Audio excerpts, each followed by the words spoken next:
We now come to Prime Minister's questions. We start with Dr. Luke Evans. Number one, Mr. Speaker. Prime Minister. Thank you, Mr. Speaker. This week marked 3 years since Putin's barbaric invasion of Ukraine. The courage of the Ukrainians is inspiring, and across this House we stand with them for as long as it takes. Mr. Speaker, that's why we're increasing defence spending to 2.5% of GDP by April 2027, with an ambition to reach 3% in the next Parliament as economic and fiscal conditions allow. And this afternoon, of course, I will travel to the US to have discussions with President Trump about the enduring security partnership between our two countries. Mr. Speaker, I'm also delighted that we've announced the first 750 schools to start offering free breakfast clubs. This is our plan for change in action, ensuring every child has the chance to thrive. And Mr. Speaker, I'm sure the whole House will want to join me in thanking Amanda Pritchard for her services as Chief Executive of the NHS England, and I wish her well for the future. This morning, Mr. Speaker, I had meetings with ministerial colleagues and others. In addition to my duties in this House, I shall have further such meetings later today. Dr. Luke Evans. Could the Prime Minister tell this House whether the outcome of his budget was by design or by mistake? Did he mean to push 100,000 pensioners into poverty with his own analysis when he removed the winter fuel allowance, or was that a mistake? Did he mean to decimate family farming when he changed the inheritance tax, or was that a mistake? And did he mean to tax GPs, care homes and hospices when he raised NICs, or was that a mistake? Prime Minister, could he tell the House, are these acceptable collateral damage in his path for change, or simply a mistake that need rectifying? I'll tell you what was a mistake, leaving a £22 billion black hole that we had to sort out. We took the difficult decisions, investing in our NHS, and I would have thought he would have welcomed the 2 million extra appointments that we've achieved in the first 7 months of a Labour government. That's the difference our budget is making to people. Alex McIntyre. Delighted that Carlton and Grange primary schools in my city of Gloucester will be part of the first 750 schools to get free breakfast clubs. And I am pleased that this government is already delivering on its manifesto promises in less than a year. So will the Prime Minister agree with me that by helping working parents with childcare and delivering the best start to the day for every single child, we are delivering opportunity for the next generation? Well, I agree with my honourable friend. We're pleased that 2 of the early adopter schools will be in his constituency. Mr. Speaker, we're ensuring that all primary school children aged can get access to free breakfast and at least 30 minutes of free childcare. And that means every child ready to learn, and parents, of course, supported with up to £450 a year back in their pockets. That's the change a Labour government makes. We now come to the Leader of the Opposition, Kemi Badenoch. Thank you, Mr. Speaker. Mr. Speaker, I wish the Prime Minister every success on his trip to Washington. The visit to see President Trump must serve our national interest. The Prime Minister and I are completely united in our support for Ukraine as a proud and sovereign nation. What specific steps will he take to ensure Ukraine is at the negotiating table for any peace settlement? Well, I thank her for her words about the forthcoming trip. And it is right, and I think the whole House will think it's right, that Ukraine must be at the table at negotiations. There can be no negotiations about Ukraine without Ukraine. That has been my consistent position in all of the discussions that I've had. That will continue to be my position, because this is about the sovereignty of Ukraine and their ability to decide for themselves the future of their country. So they must be at the table. Kemi Badenoch. Mr. Speaker, I thank the Prime Minister for that answer, and as I said, I wish him every success. We want to support him on this issue. So turning to the details of the plan he set out yesterday. Over the weekend, I suggested to the Prime Minister that he cut the aid budget, and I'm pleased that he accepted my advice. Mr. Speaker, it's the fastest response.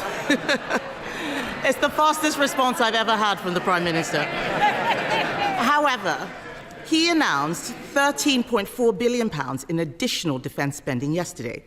This morning, his Defence Secretary said the uplift is only $6 billion, which is the correct figure.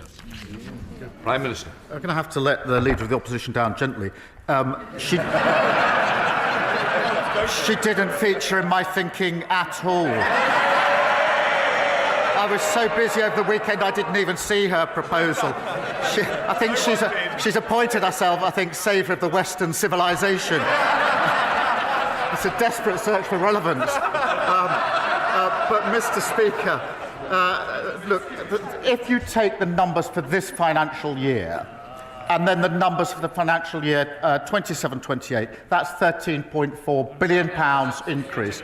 That is the largest sustained increase in defence spending since the Cold War, which will put us in a position to ensure the security and defence of our country and of Europe. Kemi Badenoch. Mr. Speaker, that wasn't very clear. How is it that the Defence Secretary says $6 billion and he says $13.4 billion? The IFS said today that the government is playing silly games with numbers. How does he find this difference in numbers? Prime Minister. Mr. Speaker, we went through this 2 weeks ago, going through the same question over and over again. So let me say it. If you take the financial year this year, and then you take the financial year for 2027-28, the difference between the two is £13.4 billion. That's the same answer. If you ask again, I'll give the same answer again. Kemi Badenoch. I'll decide when it's more. Kemi Badenoch. Mr. Speaker, someone needs to tell the Prime Minister that being patronising is not a substitute. Not a substitute for answering questions.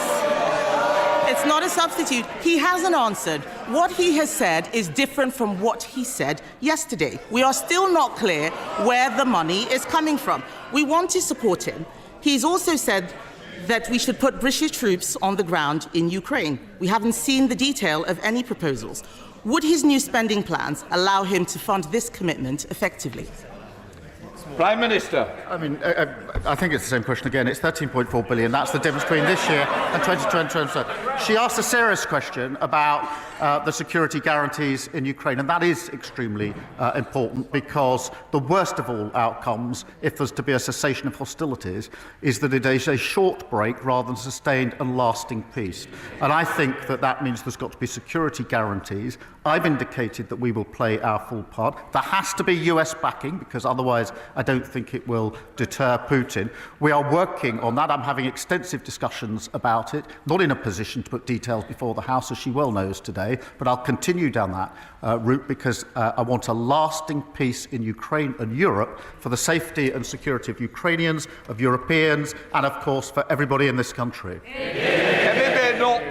Mr. Speaker, this is an endeavour that we want to support him in, but we need to know exactly what it is we're supporting. We need clarity and transparency over the money. We also need to know where this money is going. This morning, the Defence Secretary could not say if the Chagos deal would come out of the defence budget. Can he confirm to the House that none of the defence uplift includes payments for his Chagos deal? Prime Minister. Mr. Speaker, the additional spend I announced yesterday is for our capability on defence and security in Europe, as I made absolutely clear yesterday. The Chagos deal is extremely important for our security, for US security. The US are rightly looking at it. When it's finalised, I'll put it before the House with the costings. The figures being bandied around are absolutely wild of the mark. The deal is well over a century, but the funding I announced yesterday is for our capability to put ourselves in a position to rise to a generational challenge. That is what that money is all about, and I thought she supported it. Kemi Badenoch. Speaker, we need to make sure we are supporting a plan that is clear and transparent. Yesterday, the Prime Minister set an ambition for defence spending to reach 3% in the next Parliament. We agree with him, but this could be 2034, almost a decade away. That is too slow. We don't know how he will pay for it. We cannot raise taxes further. We already pay more on debt interest than defence, and everyone in this House would have heard him not answer the last question. So I will ask him again. Is he paying for the Chagos deal with this defence uplift or not?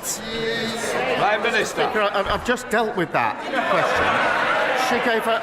The money announced yesterday is going to our capability to put ourselves in a position to defend the security of our country, Europe and the UK. And she asked about defence spending. She gave what people have described as a rambling speech yesterday when she couldn't say what defence spending should be.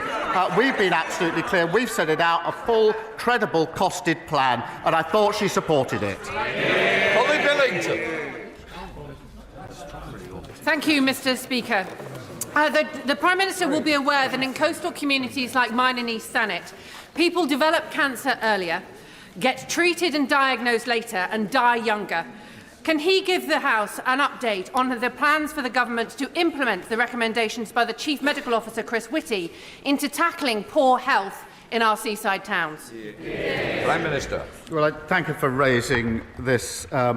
She's right that cancer patients are waiting too long for diagnosis and for treatment. Addressing healthcare inequity is part of our 10-year health plan, Mr. Speaker, aiming to halve the gap in healthy life expectancy between the richest and the poorest regions. And we're making progress on that already. Leader of the Liberal Democrats, Sir Ed Davey. Thank you, Mr. Speaker. And can I start by wishing the Prime Minister well on his trip to the White House. It won't be an easy meeting, but we're all behind him for our national interest. But it's already clear that under President Trump, we won't be able to rely on the United States, sadly, to help ensure our security against Russian aggression. And that's why we strongly welcome the Prime Minister's decision to increase Britain's defence spending. But Europe must do far more to rearm in the face of Putin's threat, and the UK must lead on that. That's why we back the idea of a new European rearmament bank, so we can finance a big increase in the manufacturing capacity without the need to cut Britain's vital soft power. So will the Prime Minister look at this idea, work across this House and across Europe, so we can make a European rearmament bank actually happen? Prime Minister. I'll resist his suggestion that we've got somehow to choose between the US and our European partners. I do not believe that to be the case, and I want to strengthen our already strong relationship with the US, because I think it's vital that we do so. I, of course, want to work with our European allies on defence capability and what more we need to do in relation to capability, coordination and funding. And in the longer term, there is a discussion going on amongst allies as to future funding. We're part of that discussion, and I'm happy to share that with the House as it evolves. Sir Ed Davey. I hope he's successful in keeping the US on board with our European allies, and I'm glad he's talking about financed defence. I think if he was to push this European rearmament bank at the summit on Sunday, the European leaders, I think he'd be pushing an open door. Certainly Prime Minister Tusk is supporting from the Polish point of view. But Mr. Speaker, if I can turn now to domestic matters and the cost of living crisis that's hitting so many of our constituents. Families in my constituency are really angry that Thames Water is sending them bills this April that will cost them £150 a year more. Thames has already let down so many people, whether it's leaking pipes or pumping their filthy sewage into our rivers. A third of customers' bills are already used just to pay the interest on Thames Water's debt, and now it's going to borrow £3 billion more. Isn't it time to stop making people pay for bailing out the vulture funds drowning Thames Water in debt? Will his government just put this firm out of its misery, put it into special administration so we can sort out that mess and the mess that lot left? Well, he's certainly right about the mess that lot made. We've obviously got the water bill. It's got very strong measures in it, and I think he supports them. Dr. Rosanna Allenco. Thank you very much, Mr. Speaker. We have heard extraordinary rhetoric coming out of Washington in recent days, and we have seen fascist salutes on our screens. We have witnessed wild statements about Palestinians being expelled from Gaza, and we have seen our allies labelled dictators. Britain's interests are best served by standing with Ukraine, working closely with our European allies, by upholding international law and remaining a strong part of NATO. Can the Prime Minister assure us that this will form a central part of his message when he meets world leaders this week? Minister. Well, we certainly stand with Ukraine, and I think I speak for the whole House when I say that. And as I set out yesterday, NATO is the bedrock of our security. It's been our most important alliance for many, many years, as important today as it's ever been. And we build that alliance by working with the US. We have a special and deep relationship with the US. That's not just words, that's to do with security, defence, intelligence capability, vitally important for both sides. But we also work with our European allies, and it is that ability to work with the US and the EU and European partners that has held the peace for so many years and needs to hold the peace for many years to come. Stephen Flynn. Thank you, Mr. Speaker. Prior to the election, the Labour Party promised to reduce energy bills by £300, yet on their watch, energy bills are about to increase by almost £300. So may I ask, is the failure to keep that promise a consequence of government incompetency, or have the Labour Party been caught lying to the public? Prime Well, Minister. Mr. Speaker, we're very proud of the fact that we are pushing forward for energy independence, which will keep our bills lower. And he knows very well what my position is. But I note that, again, he's very quiet on the SNP record. And I'll tell you for why. Just this week, we've seen the attainment gap widen in Scotland. Pupils leaving schools with no qualifications rising, those from deprived areas going to work falling. Instead of playing the politics of grievance, they need to take responsibility for their own record. Thank you, Mr. Speaker. My constituent Mike Addison was one of a kind, a physical disability rugby league world champion with England and Warrington Wolves, and an avid volunteer for the club and foundation. He was a friend to everyone who knew him. Tragically, he died at age 45, having taken his own life. One death by suicide is too many, and every suicide is preventable. But ONS data puts the rate in the North West at over double the rate of London, and with a 17% increase last year. So can the Prime Minister outline what more can be done working across government to help Warrington meet our target of eliminating suicide? Prime Minister. Well, can I thank her for raising this tragic case? And my thoughts, I'm sure the thoughts of the House, are with the family, friends and teammates of Mike at Warrington Wolves. I mean, she's right, Mr. Speaker, that one death by suicide is one too many, and reducing the number is a vital part of our health mission. We are recruiting an additional 8,500 mental health workers, especially trained to support people at risk of suicide. We're committed to taking forward the suicide prevention strategy for England. I'm sure this is something the whole House will support. Dr Neil Butts.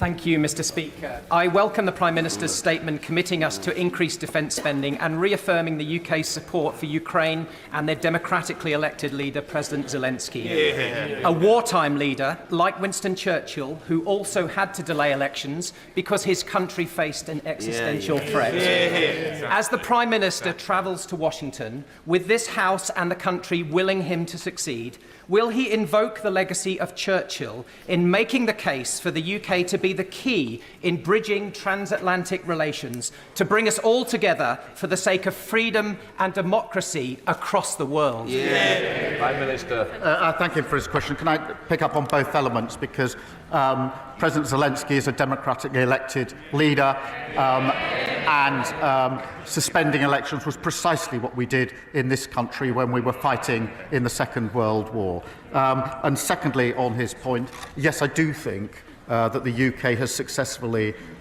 been a bridge between the US and Europe for many, many years. It's vital that we continue in that role, and that's why my message to President Trump is that the relationship between our two countries needs to go from strength to strength. It's all very strong, but also working at the same time with our European allies.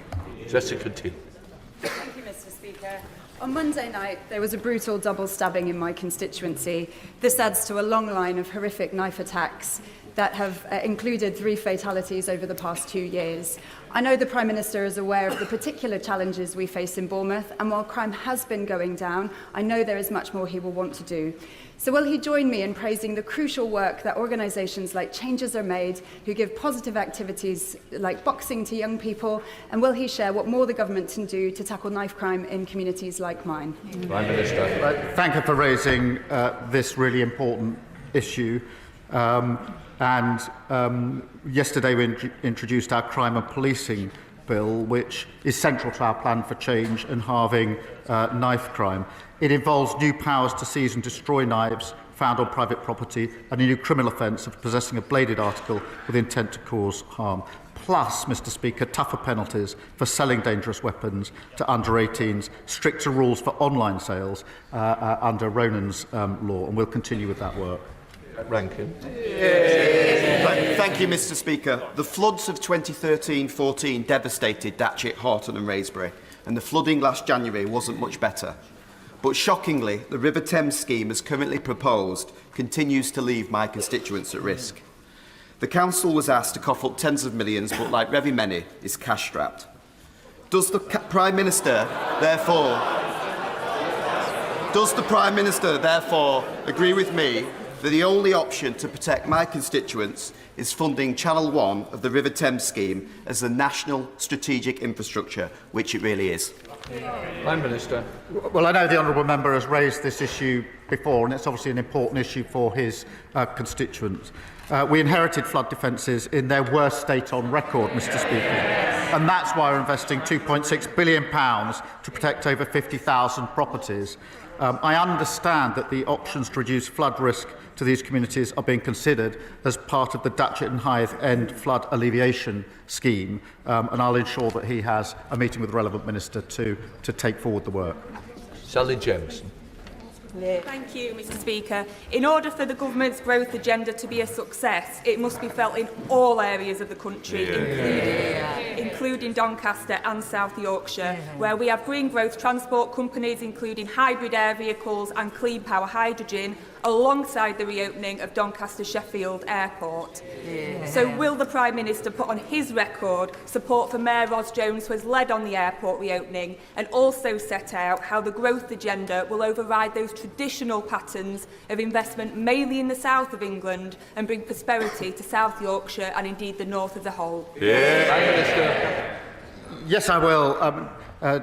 Doncaster's got a proud industrial heritage, rail, steel and coal, an extraordinary potential for industries of the future, from hydrogen to AI, and we are focused, Mr Speaker, on devolving more power and funding to metro mayors to support regional industry. We will work with the mayors of Doncaster and South Yorkshire to support efforts to reopen Doncaster Sheffield Airport. Graham Ledbetter. Thank you, Mr Speaker. I have the privilege to represent the home of Speyside malts, some amongst the finest Scotch whiskies. Last week, the UK Government unveiled damaging plans to grant a different definition of single malt to English producers to that of Scottish single malts. This is entirely inconsistent with the global reputation of the quality of single malts and seeks to tear up a well-established definition of what a single malt is, pulling the rug yet further from underneath the Scotch whisky industry. Given the backlash from the industry to this and the damage this could cause to Scotch whisky exports and jobs, will the Prime Minister's word on whisky be his whisky bond by backing the industry to the hilt and scrapping these plans? Prime Minister. Mr Speaker, we do support Scotch whisky. It's a really important part of our economy, and that's why we allocated £5 million in the budget and why we're working with Brazil, which is worth £25 million for Scotch whisky. It's what we're doing to support industry and sectors in Scotland. And in addition to that, in another sector, at the weekend I was very pleased to be able to announce the £200 million investment in Grangemouth and the future for generations there. Steve Race. Speaker, yesterday I returned from Ukraine, having spent 4 days with a cross-party delegation of parliamentarians. The Ukrainians we met from across society had one simple message. They were deeply thankful for our partnership, and they want us to know that they can overcome the Russian invasion because they must. Does the Prime Minister agree with me that alongside our welcome 100-year partnership, now is the time for the UK to redouble our efforts alongside our European partners to help secure Ukraine's future as a free, democratic and sovereign European nation? Yes, I do, and I'm really proud of the way the United Kingdom has risen to the challenge of the last 3 years in a united way, both in terms of the capability and funding that we provided to Ukraine, but also the throwing open of homes here for those fleeing. And I was privileged to welcome some of the families to Downing Street on Monday, and it was a human reminder of the impact that it's having on them, their children and their families. Dr. Keir Mellon. Thank you. Thank you, Mr. Speaker. The whole House wants the Prime Minister's meeting with President Trump to be a success, which requires credibility on our defence spending commitments. The Leader of the Opposition gave the Prime Minister an opportunity to unambiguously rule out the funding of any Chagos deal coming from the defence budget, and I'm not clear that he did that. I want him to be taken seriously in Washington, so I'll make it really easy for him. Will he rule out the funding of any Chagos deal coming from the defence budget, yes or no? Yes. Prime Minister. Speaker, as I said, when the deal is complete, I will put it before the House with the costings. The money yesterday was allocated to our capability, the single biggest increase, sustained increase in defence spending since the Cold War. Diane Abbott. The whole country stands behind the people of Ukraine. But there is also a view that taking money from aid and development to spend on armaments and tanks makes people less safe, not more safe, because the desperation and the poverty that so often leads to warfare is what aid and development money is supposed to counter. Mr. Speaker, as I said yesterday, the overseas development is important. I'm proud of what we've done. It wasn't a decision I took lightly or I wanted to take, but it is important at this moment that we put the defence spending, the defence and security of our country and Europe uppermost. We will, of course, make sure that we're able to fulfil our humanitarian obligations in relation to Gaza, Ukraine and Sudan and other vital work. And I want to be clear that we do, of course, want to go back and increase that funding as soon as we're able to do so. Chairman Hall. Thank you, Mr. Speaker. I hope the Prime Minister knows that when he does travel to Washington to meet the former leader of the free world, he does so with the hopes and prayers of this House and the country. Probably no more serious a meeting could be taking place. Now, whilst Ukraine will clearly dominate, will the Prime Minister undertake to raise with President Trump that Canada is a valued, respected and much-loved member of both NATO and our Commonwealth, and that this childish nonsense of a 51st state should be called out by the Prime Minister for what it is? Prime Minister. Well, I thank him for raising this issue. UK and Canada are close allies and have been for a very long time, with a partnership based on a shared history and a shared set of values and a determination to be an active force for good in the world. We work closely with them on issues of the Commonwealth, on NATO and, of course, Five Eyes, intelligence sharing, and we will work to strengthen that relationship. Michelle Scrocton. Thank you, Mr. Speaker. Barrow-in-Furness has always been ahead of the times in terms of high-skilled engineering. In light of the Prime Minister's historic commitment to rise defence spending, the biggest increase since the end of the Cold War, I invite him to visit and see the many SMEs who could support this vital supply chain. Does he agree that investing in these businesses will not only deliver our nuclear deterrent, but improve security and the economy for us all? Well, I thank her for raising this question and will obviously consider her invitation. Defence spending, Mr. Speaker, already supports more than 430,000 jobs across the United Kingdom, and I'd like to recognise the contribution made by the workers in Barrow-in-Furness. Wendy Morton. Mr. Speaker, in my constituency, the planning inspector chose to use the term grey belt to pass a battery energy storage system application before the order was laid in this House to change the NPPF, and without recognising the moratorium for local authorities to manage their local plans. This decision failed to recognise the green belt that protects us against urban sprawl, and it failed to recognise the proximity to a school, a church and a graveyard. So can the Prime Minister define what grey belt actually is, or is it simply a grey area to allow for inappropriate development? Prime Minister. Well, Mr. Speaker, I'm not across the details of the individual case that she raises, as she will understand. But I am in favour of making sure that we can have the infrastructure and the houses that we need to grow our economy. And one of the problems we had in the last 14 years was an assertional rhetoric that we wanted homes and infrastructure, but when the decision all that came up, the answer was always no. The answer cannot always be no. Can I thank the Prime Minister and the Foreign Secretary for their efforts to secure the release of Allah Abdel Fattah, the human rights campaigner, the British human rights campaigner, who's been imprisoned in Egypt now for over 10 years. The Prime Minister will know, because he's met the family, that his mother is on the 150th day of the hunger strike and her health is failing rapidly. Could I ask the Prime Minister to pick up the phone to President Sisi and seek the release of Allah to save his life, also that of his mother's? Prime Minister.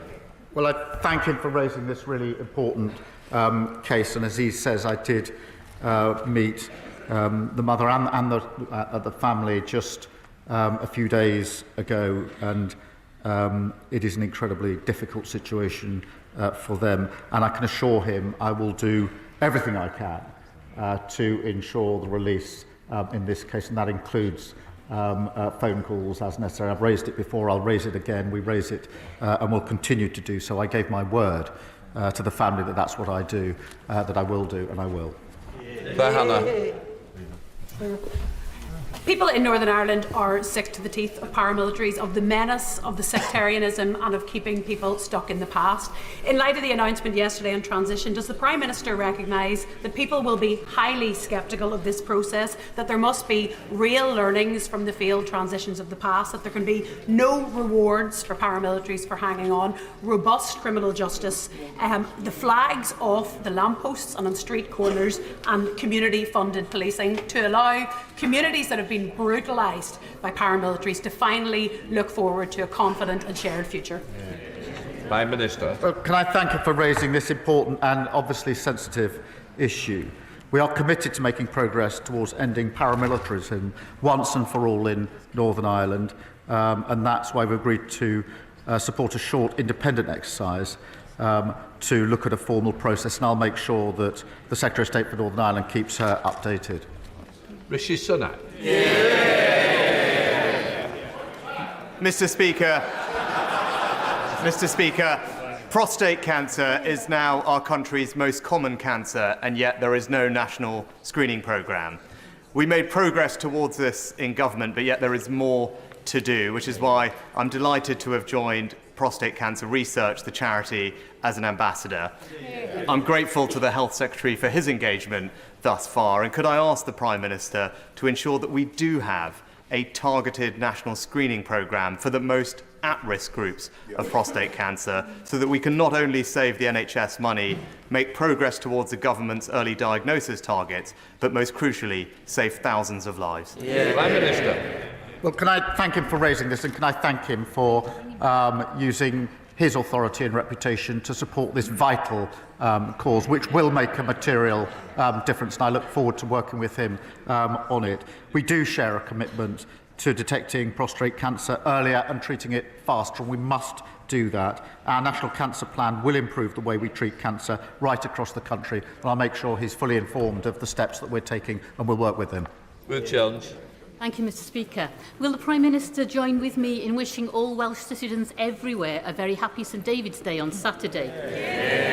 And will he also join with me in welcoming the latest news of the £600 million investment by Copenhagen infrastructure partners to ensure that Bute Energy and Green Gen Cymru can take forward the bold ambition to achieve 100% green electricity production by 2035 in Wales, thus providing much-needed sustainable green jobs for the people of Wales? Prime Minister. Well, can I wish her and her constituents a very happy St David's Day and join her in welcoming this significant new investment into her constituency that will ensure good jobs, well-paid, skilled jobs, and of course the transition to energy security and lower bills. And I know her constituency will play a vital role in that.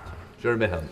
Thank you, Mr. Speaker. Does the Prime Minister agree that our biggest single foreign policy priority is the preservation of NATO with America at its heart? And if so, following his welcome announcement yesterday, is the next step to talk to our European allies and for all of us to agree to spend 3% of GDP on defence within a specified timescale, so that we can look the President in the eye and say that Europe is finally pulling its weight on defence? Minister.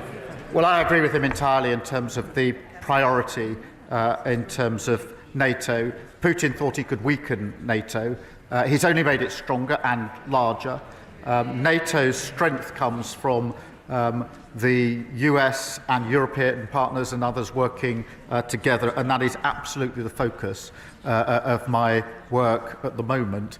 It is right, as he says, that European countries, including the United Kingdom, do need to do more on capability, on coordination, and on defence spend. That must be not seen as a project separate to NATO, but part of an essential project that ensures that NATO is there for decades and decades to come, preserving the peace, just as it has been for 75 years. Final question, Newman Steinbeck. Mr Speaker, the Grangemouth refinery closure has loomed over central Scotland since Petronas' announcement in November 2023. 2 weeks ago, Scottish Labour colleagues and I met with the National Wealth Fund to make the case for investment in Grangemouth. I strongly welcome the exceptional commitment this Labour government has shown in Grangemouth by committing £200 million from the National Wealth Fund. Can I ask the Prime Minister what steps the government will be taking to secure permanent, good jobs at Grangemouth? Well, can I thank him for being such a great champion for Scotland and his constituency? Mr Speaker, Grangemouth is really important to communities in Scotland, to the economy in Scotland. It's not a charity case, it's got incredible potential, huge opportunity, and that's why at the weekend I was very pleased to announce £200 million from the National Wealth Fund to incentivise private investment. That, of course, Mr Speaker, follows £100 million in the growth deal that we announced earlier. This is about jobs for decades to come in Grangemouth. It's a really exciting opportunity and we intend to seize it. I hope His Presidency of the Assembly of North Macedonia, His Excellency Mr Afrim Gasha, enjoyed questions. Right, that completes PMQs.